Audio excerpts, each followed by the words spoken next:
That and the shootings of two lawmakers in their homes is why there's a renewed push to increase security at the Capitol. And today, the governor and top lawmakers met with public safety officials. Renee Cooper is live there tonight with what we know about that meeting and what's next. Well, Lindsay, we know legislative leaders and the governor met today to talk about Capitol security. That was a closed-door meeting, and lawmakers did not accept our request to talk about it after the fact. Now, the governor did speak briefly with journalists ahead of that meeting. I think they're going to bring up their concerns. It's the four caucus leaders, myself. DPS will be briefing them on where they're at right now. Again, that conversation and how it went ultimately remains behind closed doors as of this hour.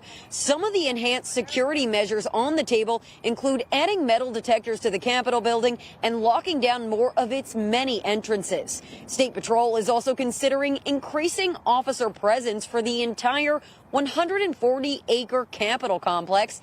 Now, the timeline of when any of these measures would take effect remains a big question. DPS says they're considering these changes, but would prefer to make decisions alongside legislative partners, which includes the Advisory Committee on Capitol Area Security, chaired by the Lieutenant Governor. Now, that committee is scheduled to meet late next month. Meanwhile, State Patrol will be bringing in a third-party organization to review existing security procedure, and it's unclear if that contract will be finalized ahead of that August committee meeting.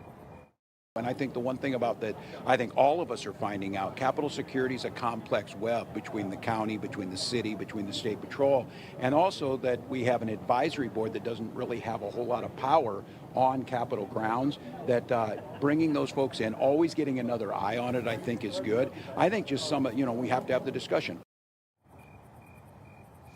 Now, late tonight, DPS confirms metal detectors and the people to staff them require additional funding. So they'll have to wait for a vote of the legislature. Right now, the legislature not scheduled to convene until January. DPS tonight also tells me they won't wait for that independent security assessment to wrap up to make some of those smaller changes.